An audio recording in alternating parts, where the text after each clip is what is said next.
intelligent black people. If you're black and intelligent, throw your hands up.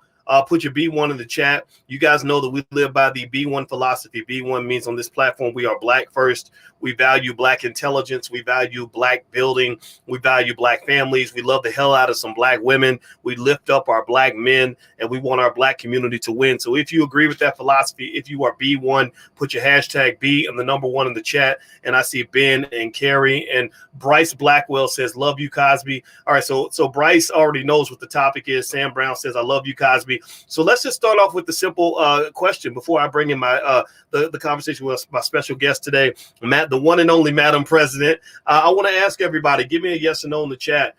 You heard that? How many of you heard that Bill Cosby had his case overturned? How many of you? Was anybody under a rock, or did you not hear it? I assume everybody knows. If you heard, put a yes in the chat. Let us know that you heard that Bill Cosby's case was overturned, and then I want you to give me a yes or no if you agree with that decision. How many of you feel that Bill Cosby should be a free man? Give me a yes or no. How many of you feel that Bill Cosby should be a free man? Put yes in the chat. I'm looking for some no's. Let's see. I see somebody says justice was served. Okay, I see a lot of yeses. I'm seeing hell yeah. I see Terrence and Antonio and T, and I see a lot of yeses. Okay, so I see a lot of yeses. So without further ado, let's talk about this. All right, so Bill Cosby. Bill Cosby was released from prison today. I feel like there should be an all-black conversation about this. Y'all know how white media does. You know how mainstream media does. They tend to have a problem with this thing called truth and this problem with this thing called fairness, because they're infected with a virus, this horrible virus, not the one from the pandemic. It's the virus called racism, which that pandemic's been going on for about 500 years. So because of this virus, they are incapable of even being fair in terms of hearing out something like this. So we want to bring this platform to you so you have a space where you know that your voice will be heard. So without so as I move forward, I want to make sure I welcome our guest, Madam President. How you doing today, sister? Oh, thank you so much, Dr. B. So much. Thank you so much for having me. I'm well today. All right. So let's start. Madam President, what do you think about the Bill Cosby verdict? How did that make you feel when you found out? Oh, my God. Let me tell you something, Dr. B. This is just crazy. Number one, I really was just in between, to be very, very honest with you. I really wasn't sure exactly how Bill Cosby ever ended up in prison. That was the first thing. So the fact that he was out, I mean, just as a human being, you're looking at this elderly man just basically being scrutinized through the media. And then you find these people who actually still love him, from his wife to Clara, the woman, Felicia Rashad, the woman who played Rudy. These are women who was by him for years that never had anything negative or to say about him. So I always felt like that Bill Cosby should have never gone to jail. It just seems as if he was locked up. He basically seemed to have just locked up for something for what somebody didn't prove. He didn't prove to be guilty. Well, that was the thing. And that's one of the things I think. If you want to know the short answer of my opinion on it, and I don't think it's a secret by now, I've always felt that he shouldn't have been in prison because I didn't understand. I understand, but I don't understand how we can so blatantly ignore due process.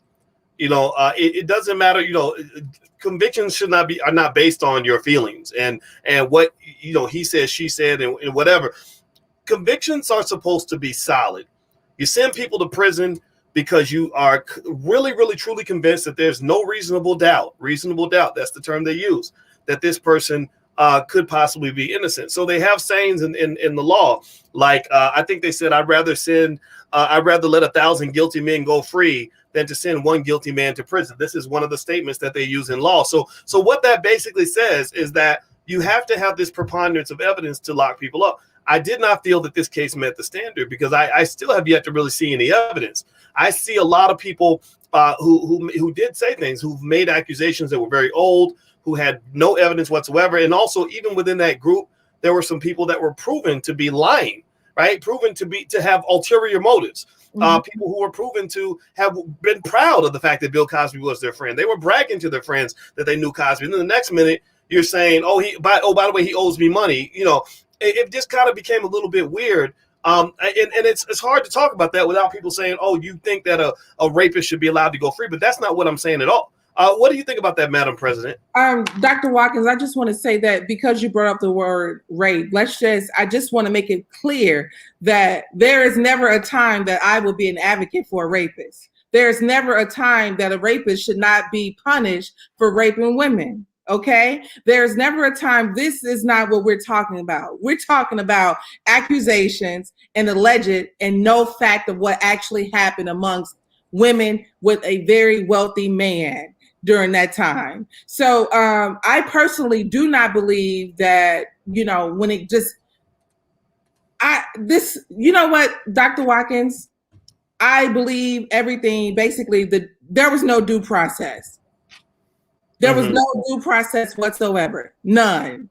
And it was taking all allegations of what somebody previously said and bringing it to the forefront. And it was difficult to dissect the women. And then as a woman, it's hard to basically not have sympathy for a woman, right? It's hard to not understand where a woman comes from if she says, well, somebody did something to me that I didn't approve of. So I can't ever be okay with that. And if Cosby or anybody in this camp, one is too many. That's something that I want to make sure that it's clear. But I believe that we were never dealing with a person who was actually found guilty of the allegations that came before him. Yeah, well, I think that one of the things I want to make sure people are clear about is that based on what I have in front of me, Cosby was actually convicted of aggravated indecent assault. That's what he's convicted of. It. So some would say he wasn't convicted of rape, and that's accurate. But let me explain what aggravated indecent assault is in the state of Pennsylvania. Aggravated indecent assault is the penetration of the genitals or anus of another person without their consent. Now, from what I understood, this whole thing with Andrea Constand involved the touching of the breasts or something like that, allegedly. I didn't see. I mean, y'all give me a yes or no. I didn't remember seeing any evidence that this occurred. And then also, I kind of really thought about this in terms of what are prisons supposed to be for, right? Prisons are supposed to hopefully rehabilitate those who need it and protect us from those who we should be protected from. Well, with Cosby being an 84-year-old man, I don't really know. I don't know, ladies, does Bill Cosby scare you? Like, if y'all see him walking down the street, are you scared he's going to grab you, pull you in a dark alley and do something to you? I think the fact that he's 80-something years old should have been taken into account to say, look, let's just put him in his house and say he can't come out. They got home confinement. They have all kinds of other ways that he could have been supervised, as opposed to throwing him into a big, scary penitentiary where people are. I mean, there are grown men that are scared to go to prison. I'm talking about young, healthy men that know that prison is a bad place. Why would you drop an 80-something-year-old sick man in jail, especially when your case is flimsy to begin with? And it's also been the Supreme Court agrees with what we've been saying all along, that they had no right to even prosecute him. Why is it that the rules only matter when you're talking about black folks, but yet you would use the rules, you apply the rules with everybody else? But with us, it's like, no, we want to change the rules because we want to make sure this guy goes to jail. And then what's interesting is they actually did the same thing with O.J. Simpson. They literally said, O.J. was found not guilty because of the way the process works. So it's your process. You came up with this. But when this black man is found not guilty, you decide, well, because we're white, we can change the rules. And it's like, no, you can't do that. Oh, he could be as guilty as sin, but according to the rules that you wrote, this man is supposed to go free. Why is it that a black man doesn't get access to that same type of justice that a white guy is supposed to get? Well, Dr. Watkins, it's very simple. White supremacy is not a friend to anyone. White supremacy is not a friend to black people. So a lot of times when you become black and you become wealthy, you think that, this system is working on your behalf.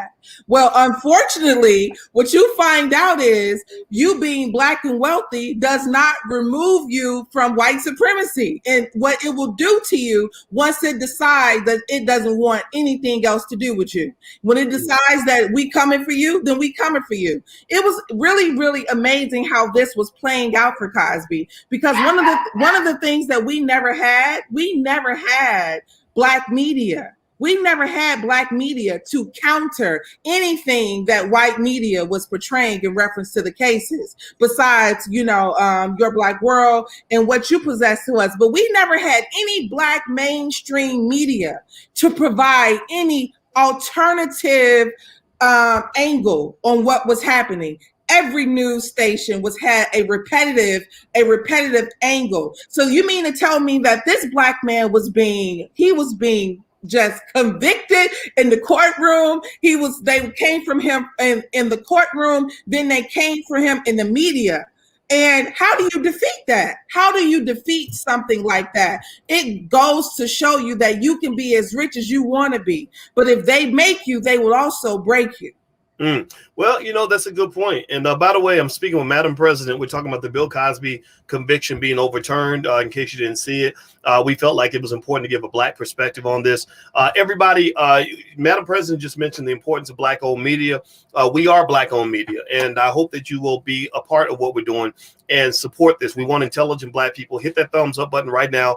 We only want the black people that want to build. We only want the good black folks. We don't want the ones that are trying to destroy all good things in the community. Those people, we put them out of here. But those of you that are welcome are actually invited to be here. Those of you that want to be a part of the mission, go ahead and hit the thumbs up, share, subscribe button. Also, don't forget that I have an audio version of this podcast at the drboycebreakdown.com, and that's actually on Spotify. So if you want to hear the audio while you're on the road or whatever, you can go to the drboycebreakdown.com. And those of you who are on Instagram, I see you at the Real Boyce Watkins. If you want to see the video version of this podcast, you can actually go to drboycetv.com.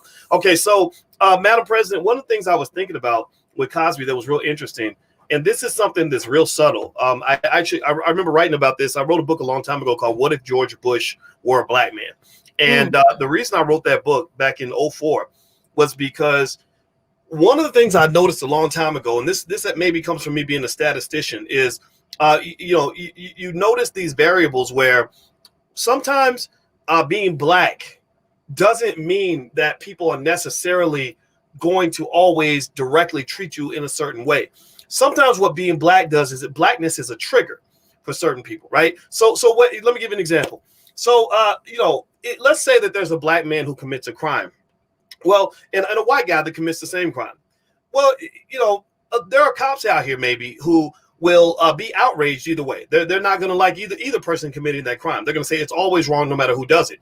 But when the white guy commits the crime, they'll have a reaction of, say, level 6. The black guy commits the crime, the reaction is like level 12. It's like an accelerator. It's like something about the race of the perpetrator can really drive you to really put the hammer down in a way that you don't put it down on anybody else. And not just from being black, but also from being a black man, because for 500 years they have taught America that black men are predators, even though we know that that's not true. We know who the real predators were. And I'll give you an example. Cosby, for sure. I'm not here to really sit here and try to convince anybody Cosby's a great guy. I'm not here to tell you that he's an angel, that he should be babysitting your kids. I'm not here to say nothing like that.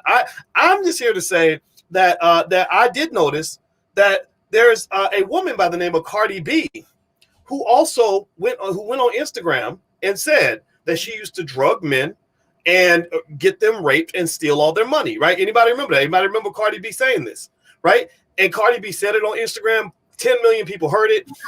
Nobody did a thing. Nobody reacted. Nobody said, "Oh my God, this is an outrage. She needs to go to jail now." Nobody did that. Everybody let it go, right? But Cosby, again, is accused of something that's very similar, and the reaction is very different. Also, remember this. Pay attention now to this. And then, Madam President, I want you to talk because I'm going to be quiet. Hollywood is full of people who are sexual deviants to the 80th degree. I mean, has anybody seen, there's a white guy named Corey something who's been going around for years trying to get mainstream media to pay attention to a documentary that he put together talking about how him and all his friends were getting molested all throughout Hollywood for years by some of the biggest names in Hollywood. So I'm not sitting here trying to tell you Bill Cosby's a good guy. I'm just trying to say, why are you focused on that guy and you're ignoring everybody else? That type of selective outrage is one of those things that kills your credibility. This ain't about good and bad and right and wrong, because if it were really about right and wrong, you would be a little more balanced with your shit, but you're not. Madam President, what do you think about what I just said? Well, Dr. Watkins, I want to say that you're absolutely right. If you just take a look into the historical sense of what it is that basically, too, when white women decide that they want to, when white women have something to say, America listens. If Bill Cosby had those same allegations and all of the women were 40 black women, oh, that wouldn't have set the light of day. Because one of the things about being black and being a woman, and that is, oh, they must be lying. Oh, well, they already fit the bill of welfare and just wanted to check in the first place. We have an imagery issue in our country. We have an imagery issue in our country, just like we have a race issue in our country, white supremacy, and a reparations issue. We need to be paid up because you don't even stand a fair trial against a system that's just never been for you. Bill Cosby or anybody else, you can't beat a system. You can't beat a system that's not for you. So I think that one of the things that he learned and anybody else should learn is that the moment that you have to go up against this system, it's going to show you who big and bad. Mm-hmm. Well, you know what? I agree. I mean, I think the system, what's interesting about the system, and this is Madam President speaking, by the way, and her Instagram information is right there on the screen. You should go, everybody should go follow her. One of the things about all of this is that black folks, I think, see the Cosby case differently from everybody else, mainly not because everybody thinks Cosby couldn't have done anything wrong. I think that's what's important to state, because there are some people who think he's completely innocent. I'm not a person who feels that I have the qualifications to determine if he's innocent, because I've been asked about a lot of people, like, for example, people think that because I know Charlemagne the God, that I know if he's innocent or not. And I've never said he's innocent. I never said he's guilty, because I'm not qualified to make that judgment over what another man was doing 20 years ago before I met him. Right. I can't do that. Right. And I'm not going to try to. Right. And but a lot of people, I think, try to make accusations and statements of quote unquote fact that are above their pay grade. Like, you don't really have the evidence to make your claim, but you think that because you're screaming it loud enough, you get some other people to scream it with you. You got a big bucket of Becky tears. Let's not forget about that. I'm gonna tell you, there's nothing that should scare a black man more than a bunch of crying white women who go on TV and say, this big scary black man did something to me. The Becky tears alone is, in America, in many cases, Becky tears alone are enough to get black men convicted. Go look at the case of Albert Wilson. Everybody type that hashtag Albert Wilson. Look up Albert Wilson's case out in Kansas. To this day, I have not seen one single media report where Albert Wilson, who a 23-year-old college student who just got a ton of time on a charge that of something that made no sense at all. Not one media outlet provided one iota of evidence. They provided no proof.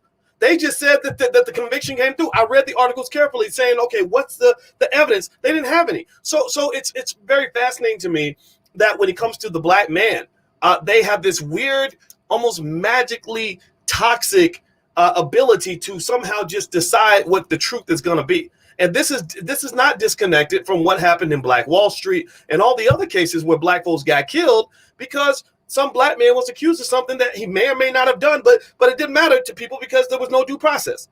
Madam President, so what do you think in terms of and you could respond to what I just said, but I'm going to ask you a specific question. I haven't asked you a lot of questions. I know I'm kind of excited about this, but what do you think about those people who feel that supporting Cosby means that you're ignoring some of the terrible things that could have happened? I mean, how do you kind of find that balance? Well, I'm going to tell you, just like you said, and you've said this previously, the kind of outlook and input that you provide is for intelligent Black people. A lot of Black people haven't even dove into if anything regarding the case. The only thing they know is the media have deemed him guilty. There's been enough people to say they've had an instance with him that lined up, and that's all they ran with. So it's just kind of like voting for, and I'm just going to use this crazy analysis really quickly. It's just kind of like when it was time for vote during the election, people knew that they were dealing with candidates that put Black people in jail. But they just couldn't, it was just like, well, the media couldn't let them get over, like, this is all that you have in front of you. So we felt compelled. People felt compelled. Well, I got to vote for this person. So that's the same thing that's happening here, is that you really just, people don't know how to think for themselves. So people haven't really sat down with this and just dissected this whole situation, have been able to determine that this Bill Cosby is still a husband and a father and so many other things, and the guy who created this and that, because they literally accomplished what they set out to do. The whole arrangement was Bill Cosby. If we want to go back and we want to penalize America for the wrong that she has done, I think that we could, right?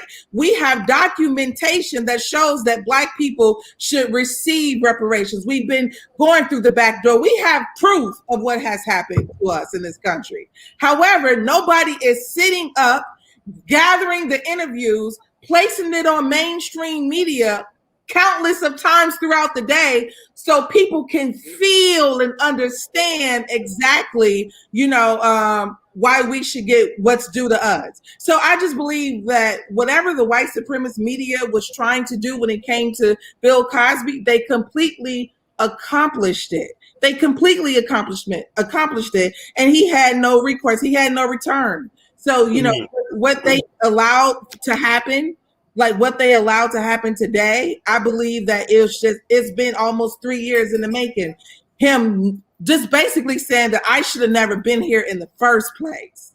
And here's another thing I'm going to say before because I wanted to point something out. I wrote down, Dr. Watkins, because this situation, it just have a lot of layers to it, right? So one of the things that I wanted to say is my grandmother had, there's more to us. Our experiences with one another are different from other people, right? So we're dealing with a person who we thought was just a comedian, who we thought was just an actor, right? And we thought was an executive producer and was a person who was pro-education and other things. He had a little bourgeoisie about him, but we still in the community thought, okay, Bill Cosby is a guy who made a name for himself, right? So then this world just starts to turn and say, no, Bill Cosby happens to be a rapist. I'm sorry that some of us have decided that we don't agree or believe that that is all that he is, considering that you have provided this context. There's another context where Felicia Rashad, and like I said, the young lady who played Rudy Huxtable, as well as the young man who played Theo, Malcolm Jamal, they all said that this was a great guy to me. This was an excellent guy to me. So why can't I listen to those things as well as listen to the other allegations that were made and make a decision on my own? That's what balance, being able to think for yourself. Well, what's funny about that is, and you're right about that. I think that one of the things that's interesting is because we have a society where there is no balance, we get to the point where we decide that because you're accused of one thing, nothing that you've ever done is on the table anymore for discussion. And nothing good that you've ever done is going to be part of your legacy. I think the thing with Cosby is that there were many in the Black community who said, okay, he's either a good person who did a bad thing, or he's a bad person who did some good things. But media doesn't see it that way. Media sees it as he's a bad person who did bad things, and that's it. Right? Like, let's pretend like Cosby did things he shouldn't have done. I'm not going to take that off the table. I think it's okay to talk about that. It's okay to feel that way. I'm not telling people what to think. But, Cosby did a lot of good things for us. I mean, how many of you get in the chat? Give me a yes in the chat if you feel that there was something Cosby did in his career that benefited you. How many of you long for the days when you had healthy Black television, where you had a guy in this position that was going out of his way to put education on TV when everybody's feeding Black people ignorance? You got rappers literally telling young people to get high on drugs, to go kill each other, to waste all their money, to disrespect Black women, to go pump each other in the butt, to go do all this other crazy stuff that's going on. And I'm not trying to sit here and say that they don't have a right to express themselves, but my God, the balance is gone. There is no more. There's nothing that I see in media that says that does half of what A Different World was doing. Different World got HBCUs on the radar. Cosby created, what was it, Fat Albert. He was educating little kids. He wrote his dissertation. Fat Albert was part of his dissertation. He wanted black children to be exposed to education. Right? Bill Cosby gave more money to HBCUs than any celebrity, any black celebrity I know of. I know that white lady, Jeff Bezos' wife, I think she outdid him. But I don't know any black celebrities who gave more than Bill and Camille. Maybe they came close, but maybe Oprah came close, or maybe she matched it. But my question is, why is it not allowed, Madam President? I'm gonna pass the ball to you. Why is it not allowed for us to just say, look, you know what? I don't know about all this other stuff. I'm not gonna sit here and even comment on that. But I do love the Cosby Show, and that shouldn't be taken off the air because I like Theo and I like Claire and I like Rudy and I liked everything that represented. Why can't we? Who is this person, this entity, this white supremacist regime that's telling us, no, you're not allowed to like anything this man did. You're not allowed to celebrate anything that he did in his life. You're supposed to think of him as negative and demonic, and that's it. That's a problem to me because that's not balanced. What do you think? Well, it is a problem. And it's so crazy because one of the things that I do believe is it's like the words of some people go very far. The word of one person or maybe another person don't go anywhere at all. So I'm going to tell you just a story just very shortly. So my grandmother has a brother who's in prison for murder. Right. So when I was a little girl, my great uncle used to call the house, and he basically was just like, just collect calling. So one day I asked my grandmother, I said, "Ma, like, why is this collect call happening? What's going on?" And so my grandmother says, "That's my brother." And I said, "Well, why is he in jail?" Right. And I remember being young, but I remember this conversation being pretty consistent whenever I would ask her, right? She said, "That's my brother. He's in jail." I said, "Well, what he's in jail for?" And she says, "Well, he killed a woman." Right. And I said, "Wow, that's bad. You shouldn't talk to your brother." This was me as a little girl, just determining that. My grandmother at the time, my grandmother literally said, she said, "He did something bad, but that's still my brother."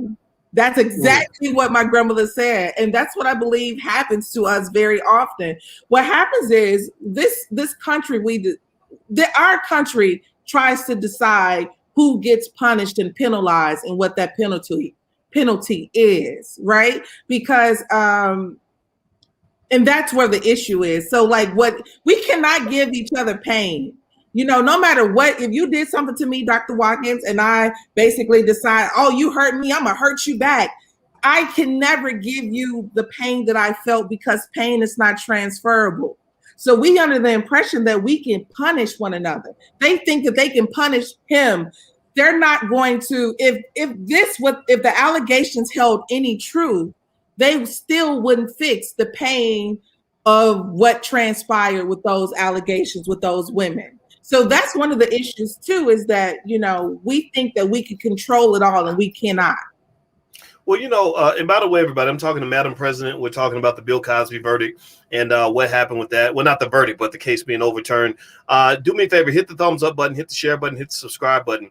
We are building Black-owned media, so we really need your help because you know that we're in an uphill battle because mainstream media is big and they tell a lot of lies, and we want to give an alternative reality that's an all Black conversation. So if you'd like to support the platform, you could do so at intelligentblackpeople.com. That's intelligentblackpeople.com. So this is not just for every Black person out here. This is for Black people that want to do better, that are tired of the nonsense, that want to see our community move forward. That's what we're all about. So everybody's not welcome in here. Dumb motherfuckers can stay out the building. We're working with people that want to do better, period. So with that said, one of the things I want to kind of throw out, Madam President, is I want to share this with you right now. Not everybody is happy about the Cosby thing, and I think it's important to hear from the Black folks that maybe that don't agree. One of the people I'm going to share this with you right now. I put this on my Instagram. My Instagram is The Real Boyce Watkins, and Mark Lamont Hill put a tweet out, and on this tweet, here's what Hill wrote, and I'm going to read what he wrote. And then I'll give my take on it. I'd like to hear your take on it, Madam President. He says, Bill Cosby is not innocent. He has not been exonerated. His release means that Cosby, a sexual predator, was incarcerated within a criminal legal system that has as little regard for its own rules and procedures as Cosby does for his victims. Now, Madam President, what are your thoughts about Mark Lamont Hill's remarks? I felt like him and Cosby had a fight. I felt like something happened personally to them too, because you have situations where I just don't know where the passion comes from. I don't know. I was born in '85. You hear what I'm saying? I mean, not to say that I wasn't alive when this was happening. It's just that I don't have the. I think your dog is co-signing. Her dog's name is Huey. He's a little black power puppy. So everybody say hi to Huey. Go ahead. Let Huey. Huey's just co-signing. He's saying, "You go, girl. You right. Go ahead." Exactly. So I just feel like Mark Lamont Hill, he got a theme for Bill. I don't know what happened, who stepped on whose toes, if they had a pissing war at some point. But to me, it just doesn't seem like, that's real. We have a lot of issues, and I've never heard him so passionate about women. But I think you get points these days for this kind of stuff. Well, let me just put it in context. Mark and I haven't really hung out in a while. We don't see eye to eye. But in the very beginning, I remember Mark called me in 2007, and this was before he'd done anything on TV. And his question was, "How do I get on TV like you?" This is a true story. I'm just going to share how it went down. And he said, "I want to be on TV like you, because he's seen me on CNN and whatnot." And I told him what I knew. And I said, "I can't do it for you because I don't have those I don't pull those strings. I don't control white people's media, but I can tell you what I did." And I did. And Mark ran with it. Mark ran and really, he applied everything I said. He's a hardworking guy and very ambitious, very intelligent. And he did a great job, right? And I think he deserves the success that he's had. But one of the things I will say also is that Mark has a real issue with Bill Cosby. And I remember way back, I'm talking about over a decade ago, Mark and I really having a conversation where he and Michael Eric Dyson were pretty pissed off at Cosby because of something that happened on a radio show. Apparently, they were disagreeing. Because remember, Dyson, I don't know if you may not remember this, but Dyson wrote a book about Cosby. I think it was right after Cosby made those unfortunate remarks about pound cake and stuff like that. If y'all remember that. And so Dyson wrote a book about Cosby. And it was all literally about Cosby. I really never seen a man write a book about write a whole book about another man. Like, I thought that was a little bit odd, but whatever. And long story short, I remember that they had them both on the radio, and they were talking to Cosby, and they told Cosby, "We got Mark Lamont Hill and Michael Eric Dyson. They want to talk to you," or something like that. And Cosby said, "I don't want to talk to them." So I think that I remember they were pretty heated about that. And also Deshaun Farad, who's a great journalist, he's 100% B1. He's a great brother, very smart brother. I love him to death.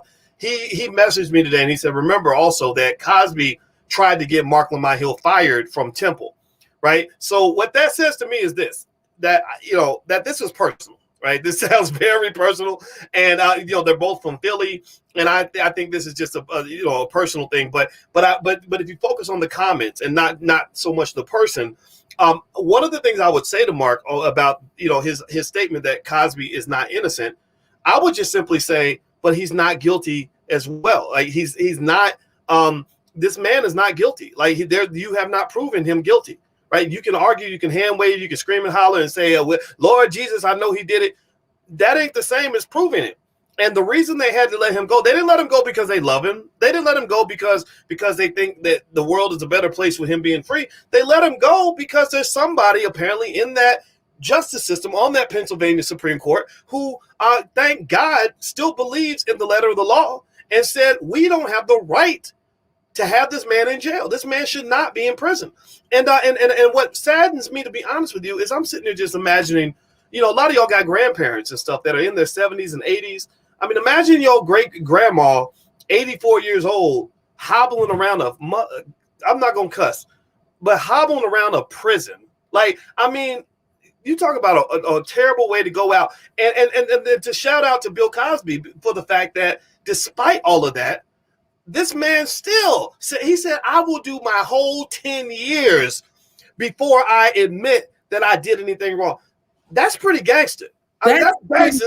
That's some grandpa. That's some old school gangster. That's tough. I mean, what do you think about that? I was impressed by it. Dr. Watkins, do you know how many innocent people have signed a plea deal? Our entire country is full of prisons where people said, "I'll take the lesser sentence." But Bill Cosby said, I don't give a damn if I die in jail. I didn't do it. This is what he said. This is not what I'm saying. This ain't what my dog said. He said, I can die in prison. I don't know how many people have the courage to stand up against the big old enemy, okay? And say, I'll die right here, right now. I'll die. But I'm not going to be your rapist. I'm not going to be a person who's just been drugging folks. I'm not what they said I am. Yes, I am a man. Yes, I am wealthy. Yes, I've had women in my room, and I probably should have acted like a married man, but I'm not signing that deal. I'm 83 years old. You got to be out of your mind. I'm not doing it. So it tells me something that, hey, we got some folks that will say, hey, shit, I ain't do it, but I'll take it. Y'all gonna, let me off? I'll take it. But he said, I'm not giving you the satisfaction. I'll die right here. So what does that mean? When you really say, I'm not even willing to be what you say I am. I'm not willing to do it. Not for you, not for your media. Y'all can say what you want about me. I'm not willing to do it. I think that says something. Well, that's a great, you are 100% correct, because I ask everybody this question. If you can be so influenced by a bunch of tears from random white women, like if Becky tears can influence you as much as they have, then why can you not be equally influenced by a black man's courage? Like, the fact that this man said, I'll die before I admit to any of this, I think that says something. That's an emotional reaction that you're not going to see from a lot of people, and I think that should be observed. I mean, if you're gonna care that Becky's crying because of something that she claims happened in 1975, then why not listen to what 84-year-old Bill Cosby is saying in 2021? And I think that one of the things that's also interesting to me about this, and I want y'all to give me a yes or no on this in the chat. Has anybody ever seen any situation? This is going to sort of, I think, highlight the imbalanced justice system. Can y'all think of any example anywhere where a group of black men, let's say 40 or 50 of us, were able to get together and accuse a white person of a crime and get justice 30 years later? Can y'all think of anything like that where we could go back and talk about something, something horrible that happened to us in 1992 and all collect our stories and all go get $100 million from Gloria Allred and get somebody sent to prison over some stuff that we have no evidence? Now think about this. We're showing up 30 years later, no evidence, and yet and still be able to walk away with $100 million and send somebody to prison. Is there any example where a black man can do, or even a group of black women? There's not even black women couldn't. So this is a special brand of justice that's preserved for white people. It's just like how in the club or in the hotel, they have the regular section and the VIP section. Well, the courtroom's the same way. You got the regular courtroom and you got the VIP section. They get that VIP justice because y'all know as well as I do that there's no example anywhere that anybody can come up with where black people have been able to step forward as a collective and say this thing happened a long time ago. We ain't got no proof, but we're all crying about it. So that must be enough proof for y'all. So y'all need to go ahead and write the check and go ahead and put some people in jail. We can't even get our reparations, and we got a ton of proof of that. We got a ton of proof of what they took from us. We can't even get that check. And Dr. Watkins, I want to say that you got people who have been abused by employers for years. I mean, you have people who have been black people who have been underpaid by employers.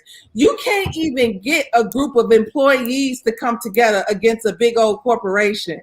Not even on a corporate level, this is you don't see this kind of justice. So it is very unusual. It is very unusual. Yeah, I think so too. By the way, everybody, please hit the thumbs up, share, subscribe button if you haven't done it yet.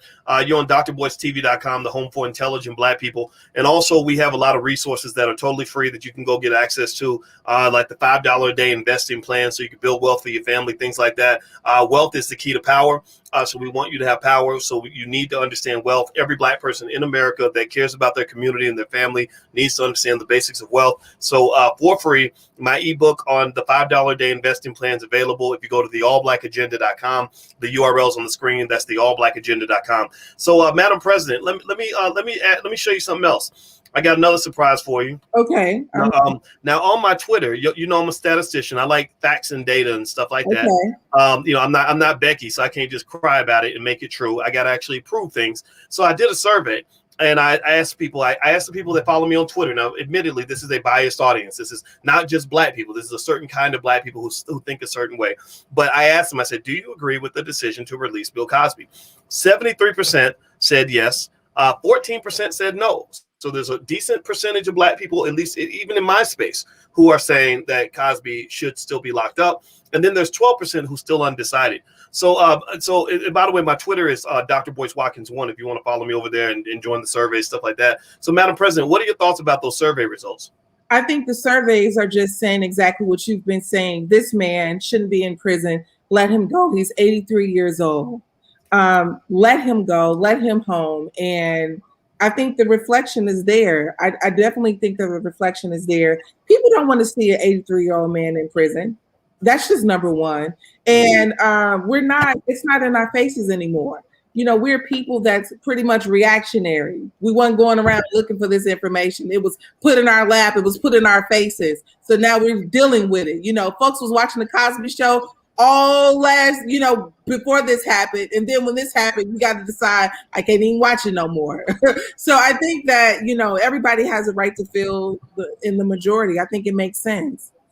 Well, I'm going to say this. I think that with Cosby being locked up, one of the things that really that I think people should pay attention to with this is that, you're not locking Bill Cosby up because you want to keep America safer. Even if you felt that Cosby was guilty, if you wanted to keep America safe, you would have locked him up in the 1970s or the 1960s when he was a young man and all his equipment's, working and all this other stuff. When you lock up an 83-year-old man, that's all about punishment. And it's not just punishment. It's part of the butt breaking agenda. Because the way that you control slaves, the way you control the masses is, among many things, is you actually do something that creates some sort of trauma that is powerful and symbolic. So basically what I see is when they specifically target one of the most powerful black men in America, right? A man who you thought couldn't be taken down. That's basically their way of saying, in order to control the masses, in order to control all these slaves, we're going to find the biggest, strongest buck slave on the plantation, and we're going to break him down in front of everybody. Because that is sending a message. It is sending a signal. That's how gangsters work. That's what the mafia does. Symbolism. Dr. Alicia, my beautiful wife, is an expert on the subconscious mind. She said 3 things affect the subconscious minds of people, particularly black people. One is trauma. The other is repetition through things like hip hop music. That's why hip hop was weaponized the way that it was. The third is symbolism. So with Cosby, you're seeing traumatic symbolism. And people sitting here saying, oh, my God, here's this man that I look up to, that everybody looks up to, who has all the money in the world, and they are draining him financially and destroying his entire legacy. Everything he's done over the last 60 years has been wiped from the face of the earth. And I think that there's a message being sent there to say, don't you forget who's in control. That's what I saw. What do you say, Madam President? Let me tell you something about that. You're absolutely 100% accurate. Because there are things that happen behind the scenes in this country, in Hollywood and everywhere else that don't even touch media. It don't even touch a courtroom. And this kind of money that he has and other people have access to, Trump was going around talking about how he grabbing women by the vagina and all them other things. We haven't seen his downfall. But let me tell you something about black people. And I'm talking about black people specifically who got that subconscious mind happening from the trauma, the repetition, and the symbolism. It's just so crazy how we go so hard for Bill Cosby to serve his time, but Bill Clinton get invited to the cookout. Now, this bill have put your brother and your uncle and your cousin in prison for how many years? Ain't allowed them to see a light of day. He intentionally was responsible for a bill that was specific by race, crack and cocaine, right? However, he's still getting invited to the cookout. And Bill Cosby, they want to rot in prison. All I know is Black folk in America, we have a lot of work that we have to do. A lot of it. A lot of work. And it's like, it don't matter who they decide to buck break. I still believe we should have been creating our own systems. For many, many years, we should have been creating our own systems, so that we can break away. We're the only people in this country that's abiding by a system that was never created for us. We're the only people in the world that allow our children to be. You will never see Jews allowing Nazis to teach their children. Right? But for some reason, we go by a whole curriculum. And what's funny is I can't imagine the Jewish community aggressively pursuing or supporting Nazis in the prosecution of another Jewish person, right? I'm like Vicky Dillard brought this point up that I thought it was a great point. She said it's not your job to go and hunt down Black people for the oppressor. It doesn't mean that you're going to stand by and co-sign on everything that a Black person does. But my God, don't you have better things to do? Like really, if you understand things like Black Labor, White Wealth, that book by Dr. Claude Anderson, yes. He explains that during slavery, slaves were rewarded for working for the master to go take down other Black people. He explains that all the slave revolts failed because a slave told on the slaves that were revolting, right? Like you overdoing your job. Master didn't even ask you to do the damn job, but you volunteering. Like it's crazy. It's the weirdest thing in the world to me. And not to mention that, we don't have anybody to come to our rescue. If we have those same issues we have so much in our community. We have so much on our plate. I don't even see how we could just have the passion to be like, yeah, burn them down, burn everything about them, burn them down. Let me tell you something. Felicia Rashad worked next to him for 8 years. She said justice is being served today. She said that, she never had that encounter. She said Mrs. Cosby would constantly be on at the studio and on the premises. She said the women who were basically the women during that time that were going around, she said, that's just not what I experienced. And I believe Felicia Rashad. I have a right to believe Felicia Rashad as much as anybody have a right to believe any other another white woman. I have a right to believe this woman. See, when you know what your subconscious mind is, you already know that they've already programmed you into thinking that when you Black, you ain't telling the truth. They've already programmed you into thinking that when you're Black, you're lesser than. No, there's no truth in you. You're a barbarian. You don't have any kind of, you don't know how to act right. So when you Black and you've always seen that, like that's why a lot of the response is the way it is. People think that they've decided. No, you've been programmed. Well, you know what? I'll tell you what. I think that with the Cosby thing, it's interesting. I didn't know about Felicia Rashad. In fact, actually, I found this picture that I think is going to be really interesting to a lot of people. Hit the thumbs up button, by the way. Please hit the thumbs up button. It's a picture from when Felicia Rashad got married to Ahmad Rashad. And you see in this picture, and everybody who's on Instagram, you can see the picture if you go to drboycetv.com. And you see here in her wedding, you have, I guess it's her sister, Debbie Allen.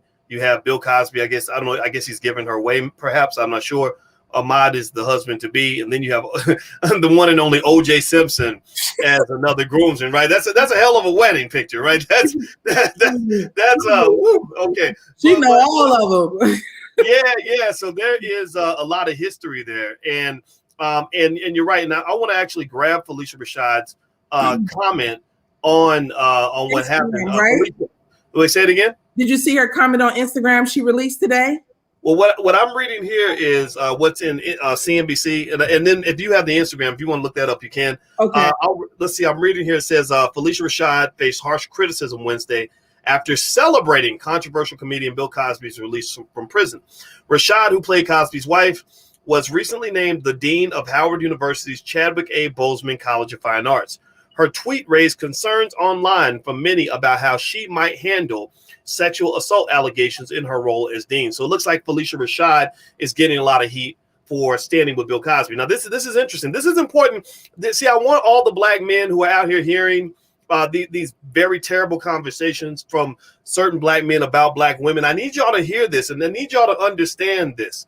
This example, what you're seeing right now is you're seeing that the reason that you cannot get in the habit of throwing your women under the bus is because in this world that is designed to kill you, the black woman in many cases is your last line of defense. Like the black woman, this goes back to slavery, y'all. Give me a yes if you understand what I'm saying. This goes back to slavery.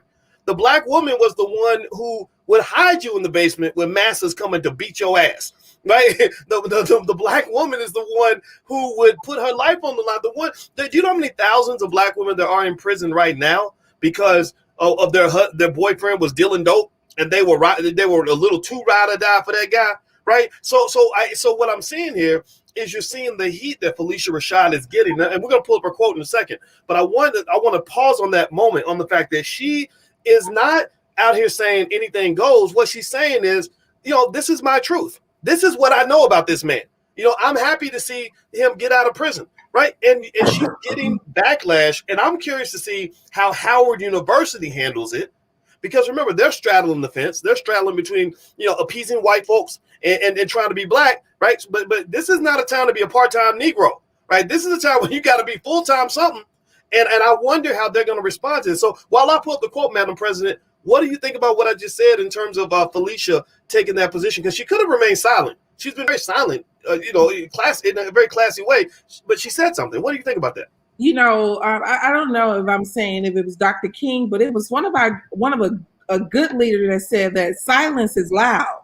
Silence says something. So people are under the impression they can just sit back and do nothing. Guess what? You're doing something. And a lot of times you're on the side of the oppressor because everybody who's against is very loud. So there's a time where we don't need you to be silent. If somebody is coming and they need, and my people are for my defense, I'm going to need for them to speak up. I don't need them to be saying I'm remaining neutral. In fact, we need to stop being neutral. We need to side because white supremacy is not neutral.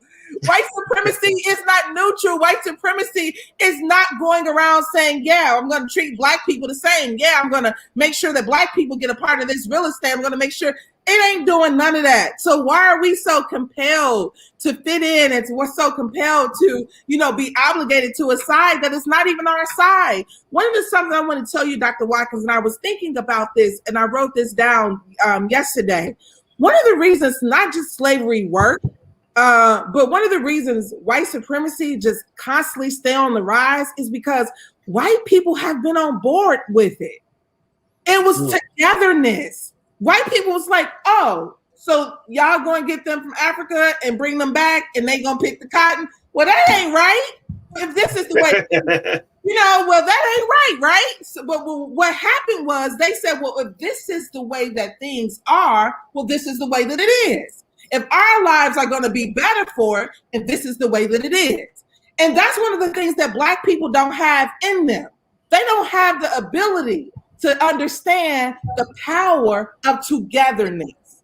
It's been an issue since we landed over here in this country. Well, you know what? I'm gonna tell you what. With Felicia Rashad, give me a yes or no in the chat if you like the fact that Felicia spoke up on the issue. Give me a yes or no if you support what she said.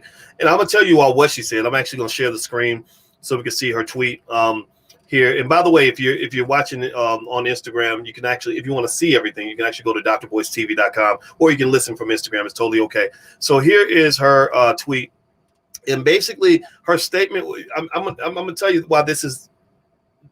Why it says a lot about the people that are attacking her. It says more about them than it does about her, and I'm explaining why. She says, finally, a terrible wrong is being righted. A miscarriage of justice is corrected. Now, the reason that I want to point out her comment, which I think is pretty benign and straightforward, I think it's very important to understand, first of all, that Felicia said nothing different from what the Pennsylvania Supreme Court just said. The Supreme Court just said the same thing. They said it was a miscarriage of justice. They didn't say Bill Cosby's innocent. They didn't say, oh, he's a great guy. They didn't say, we think he's a wonderful person. They just said, this ain't right. You ain't supposed to, this is not how you are supposed to incarcerate somebody. So Felicia made a remark that is very consistent with what they said. It was a miscarriage of justice. She did not say he never did it. She just said it was a miscarriage of justice. So you cannot disagree with that remark and be a fair human being, right? Because I know people want to believe in the hocus pocus of just kind of saying that it must be true because some people said it, but they live in a complicated space. The second reason why it's very telling that she's getting attacked this way is it's speaking to some of the more extreme feminazis that are out there. Now you got the feminists who have and the womanists who I think have a rightful, who have an adequate right to demand treatment from men that is fair and decent, right? We know this, right? We know that they have a lot of legitimate claims, but then you get to that other extreme where it becomes a gender war and a power play, right? The goal is not equity and fairness anymore. The goal becomes destroy all men at any cost, even if you have to lie in order to do that. And I think it's important to point that out. So the fact that they are trying to attack Felicia almost like she's an accessory to a crime somehow says a lot about them. And I want to point that out so that you will understand what you are dealing with. Madam President, what are your thoughts? Dr. Watkins, I think that you laid that out perfectly. I mean, you said that they're trying to act like she's an accessory to a crime. She is not.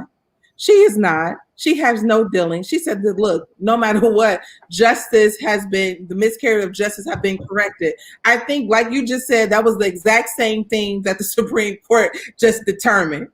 This was not done properly. This is wrong. And this is not legal. Send him home. This is not legal. This is the thing I don't understand about us in the court of law. Do we want it to work or do we not? This is an instance where the law is actually working, where the checks and balances are actually working. Every time you play a championship game, someone has to lose, right? So it's like one of those situations that people are under the impression that, the victory is what they say goes and he stays in prison. No, that's not what it is. The law is taking a rightful throw. The law is taking place and we must abide by it. I agree with Felicia Rashad and what she said. And I support that decision that she made. It's not about Cosby. I have no knowings if this man is guilty, innocent, if he's right or wrong, if he's been whatever. It's all about justice has been corrected. That's what she said. Yeah, and everybody, please hit the thumbs up button if you haven't done it yet. Please hit the thumbs up button, share this video, subscribe to this channel. We need your support in order to grow Black media because we need intelligent Black people to have a voice, and that's what we're all about. Also, the audio version of this podcast is the drboycebreakdown.com. And Madam President, you can actually follow her at one Madam President with a Z. Her Instagram, I'll put that on the screen so you guys can see it. Now, with that said, one of the things I want to shift gears on a little bit here is I want to talk about the economic implications of what's been going on here. Even if Cosby escapes from all of this, which hopefully it's done, it's over, and hopefully he'll be laying next to Camille every day. Please, man, don't just please. But moving forward though, even if he gets out of this probably, all of this chaos probably costs him about $400 or $500 million by the time it's done. Right? You're talking about an epic wealth transfer that is of legendary proportions. You're talking about probably about $500 million in wealth sucked out of the Black community. Remember, Gloria Allred, first thing Gloria Allred did, Gloria Allred is the attorney out in LA that tends to represent women in cases like this. And they know the game. They know the game. They're kind of the white female version of what Al Sharpton used to do with corporations or whatever. No disrespect, but it's what it is. And it becomes a shakedown. It becomes one of these things where Gloria brings the white ladies together and they all shed Becky tears because Becky tears are golden. Becky tears are worth more than cryptocurrency. Becky tears, they literally should be called Bitcoin because they're literally worth more than a Bitcoin. And basically, though, they shed the Becky tears and they say this terrible thing happened, and people say, oh, well, because Miss Sally is crying, it must be true because we want Miss Sally to be comfortable. They then go, and then Gloria Allred says the way to make these women whole is to create a $100 million fund so that we can pay out all the victims. The reason that is all kinds of crazy and all kinds of wrong is not because people shouldn't have to pay if they allegedly did something wrong. Once something's proved, sure, make the person write a check if that's what you want to do. But what's happened is, and again, I'm putting on my finance professor hat with this, money creates incentives. And if you don't do it carefully, you create the wrong incentives. Now, pay attention now. Listen up. Listen, I want y'all to let me know that you hear me on this.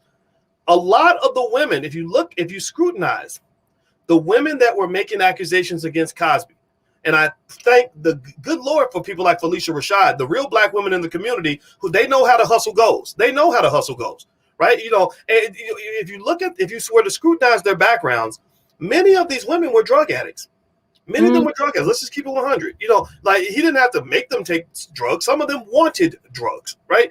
So you've got this wide open door where there's no standard of proof necessary, no burden of proof laid out. Gloria Allred basically puts out an open call to every desperate, broke, crackhead actress in Hollywood who's who's ever met Bill Cosby and says, if he ever did anything that made you uncomfortable, come sign this piece of paper and you might get a check for $500,000. How many of y'all think it's possible that you're gonna get a few liars in the bunch? How many of y'all think, have y'all ever been out to LA? I've been out to LA, Madam President. I know you work with a lot of good people in Hollywood, Oprah and Tyler Perry and people like that. How many desperate people do you think there are in LA who will tell a lie? They're actors, by the way, right? Who will tell a little bit of a lie, shed a couple Becky tears in exchange for a check for maybe $300,000, $400,000, $500,000, right? That's not inconceivable. So that's the thing that bothers me is that some of this was a money grab. It was a straight money. It's like, look, this, and again, if I was sitting talking to Cosby, I would say, what are you doing? Why are you even getting around these people? People wonder, like, well, Dr. Bush, why would you get married when you can go around, you can have women everywhere? Because I don't want all that. Because you get in all these situations, all it takes is one bad one to make an accusation. Next thing you know, you broke because you got to spend all your money defending yourself against something that is undefendable. You can't prove that you didn't rape somebody. You're in an impossible position. So that black woman next to you, that is part of your protection. My woman protects me. Give me your thoughts on what I just said. I'm going to calm down. Dr. Watkins, what you said was absolutely, it made a lot of sense. But I think as women, you are a man. You're wired different from women, right? And just like a father is wired different from a mother. So there's these other elements that women feel like oftentimes they're shrinking. That men make them do things, men coerce them, men influence them. They were listening, they were influenced, right? So then you add on money and power, right? That makes a person who has a double mind or a weak mind feel as if I'm in a situation where I can't tell this person no. It's not just women. When I think about, and I'm gonna say this, I'm coming right back. When I think about Kobe Bryant's death and all the people around, a part of me wonder if the pilot was too afraid to tell Kobe Bryant no. There's a lot of times, very often, when you are wealthy and you are powerful, people are afraid to say no. This is why we have to implement balance on all of this shit. All of this stuff requires some level of ethics and morals and balance. Folks shouldn't be, so people can be protected. I just agree with you in what you were saying. I just speak from a woman's perspective. Women they go into spaces differently than men. So I just I agree. I mean, and I hear all of that for sure. I mean, I know that when you're around a powerful person, power can affect people. I've seen it. I've just seen it happen, right? And I think that the thing is that when you talk about sending a man to prison for life, it's hard to come up with an adequate defense where you simply say, well, I consented, but I only consented because I was so intimidated by his power, right? Like women are attracted to powerful men. We know this. We see this all the time. Absolutely. And I get that. But, like if I end up in a situation where I lay down with Cardi B or one of her little friends, right? And she ends up, taking all my money. And I say, well, a woman's beauty is just so appealing to me, and I love sex. Y'all know men love sex, right? And women do too. And because the urge was so overwhelming, I just couldn't say no. I think people would laugh at me. I think people would say, no. I mean, again, if you're talking about people being empowered, right? We talk about women's empowerment, women and men equally strong, etc. I don't believe women are children. I believe that you can tell people that if you don't want to do something, if you don't want to do something, you probably should say no. Because if you say yes, people are going to hold you accountable for your yes. Absolutely. You can't say I only said yes because it was awkward, and then go along and say, yeah, that's why they should be accused of rape. Because if you said yes, then they're going to assume, okay, you must be saying what you mean. Right. And I think that's the hard part. That's what makes all these situations crazy. So I think in general, my feeling is always, like with Cosby, I would almost just say, bro, like, just don't even put yourself in that situation. I think Cosby, I mean, my God, I understand, the women and all that, but that's dangerous. And I don't think enough men understand how dangerous that is to go laying down with just any woman that walks by. Because you got some real predators out here that can take you for a ride. I don't know. Absolutely. Give me your thoughts. One of the things that you said that was absolutely powerful, and people should keep this in mind, all Black men and all Black women should just always keep this in mind. Rape is hard to defend. It's very hard to defend. When one person accuses you of rape, it's impossible to take the sound of it away from your name. In order to keep yourself away from those instances, we have to be mature and stay the hell away from the drugs. The drugs, they interrupt your thinking. It interrupts how your behavior. So drugs and alcohol and sex and nudity, that's not a good idea. That's not a good idea for anybody. It's not a good idea. Well, to your point, I remember, when I was teaching at Syracuse, Syracuse has a lot of alcoholics. Like that's the thing that really bothered me when I was there, and I was pissed off and I was vocal about it. I didn't think they took drinking seriously enough. I'm not anti-drinking, but people don't understand. Studies show that alcohol is actually the most dangerous drug in the world. People don't know that, but it's the most. If you measure in terms of the loss of life, the number of people that get raped, the number of crazy things that happen under alcohol, people have to really understand that just because it's legal, that doesn't make it safe.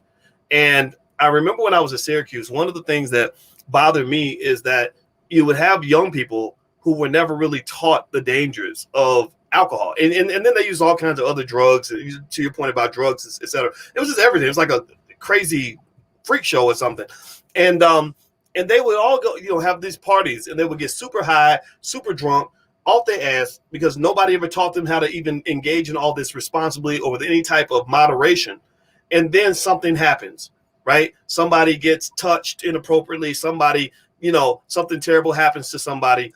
And then people are saying, this happened to me. Y'all need to do something about it. And what made it confusing for me was, I remember thinking, if all of y'all are high and all of y'all are drunk and none of y'all remember what happened, what are we supposed to do? What? Because if I'm your daddy, I'm gonna tell you to keep your ass up out of that place in the first place. Like what are you doing? Like no, like don't go get drunk around a bunch of strangers. Like and as a man, it's hard to say that, because you got people out here, I think they're crazy, I think they're ridiculous, who will say, well, that's not right, you're blaming the victim. Well, no, you know what? I tell my daughters, be careful, because in this world, sometimes your victimization does not get the justice you deserve.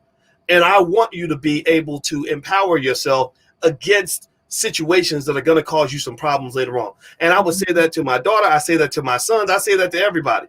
And why is that message a problem for so many people? To simply say, look, think about the situations you're going into, because you'll get into a situation where either you're accused of something and you can't prove your innocence, or something has happened to you and you can't prove the guilt of the person who attacked you. If I get pissy drunk and go walk in the dark alley, half drunk with a pocket full of money, and I get robbed, it's hard for me to explain to the cops what happened and who took my money. They're going to be like, what were you doing drunk in the dark alley with a pocket full of money? Maybe I'm the crazy one. I don't know. What do you think?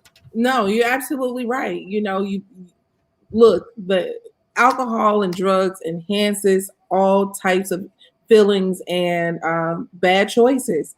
We cannot mix all of this shit and think that everybody's going to be okay. We need to be, like this person said, you need to be clear-headed and alert.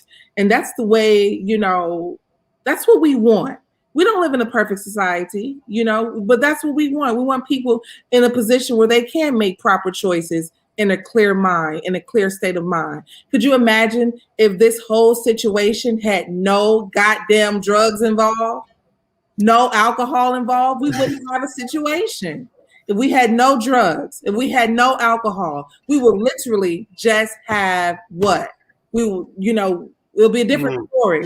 Remember though, you're right. I agree with you. But remember though, to be fair to those who made the accusation, they, some of them didn't. They claimed they didn't even know that drugs were being used on them, right? Okay. So if that did occur, and I think it's important. I think it's okay to talk about that, right? I don't think we have to be one extreme or the other, But you're right though. There were a lot of people who were just in that life. It's the 1960s. Drugs were not seen back then the way they're seen now, and you had a lot of people that were just doing a lot of stuff. And after it's over with, you try to go report a crime, and people are like, nobody even remembers what happened.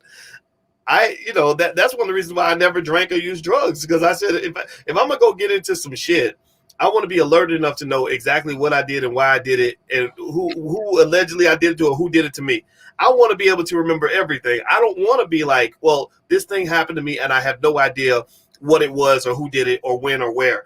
But yet I want you to go find the person who did it. That just seems kind of tough. Absolutely. Yeah. So, okay, guys. So I think we've covered pretty much everything here. We covered the financial implication of the Cosby situation. We've talked about the racial side, the social justice side, all of that. And I appreciate you guys joining us, because I wanted to just be fair. I wanted to be fair and to be honest. And I also want to say thank you to Madam President for hanging out today. And Madam President, what is your Instagram? Where can people follow you? Hey, you can follow me at One Madam President. It's always with the Z, One Madam President, and on Instagram and Twitter. All right. So follow One Madam President with a Z. And also, everybody, you can follow my Instagram at The Real Boyce Watkins. That's right there on the screen. And also, if you want a free e-copy of my book, It Takes a Village to Raise the Bar, you can go to allblackeconomics.com. The book is totally free, so feel free to go take a look. And so congratulations to Cosby. I think it was the right decision. I'm curious to see how this unfolds. I'll probably be talking about this again, because I feel that the attacks on Felicia Rashad are completely unacceptable. She didn't do anything wrong. All she did was state her opinion. And I personally think that she's going to need some support, and I support her. And I'm curious to see how Howard University responds in terms of how they're going to straddle that fence, because it's going to be real interesting. I guarantee you this is just beginning. So thank you very much, guys. Please hit the thumbs up button, share, subscribe button on your way out. Thank you, Madam President. And we'll see you guys soon. Take care. Peace.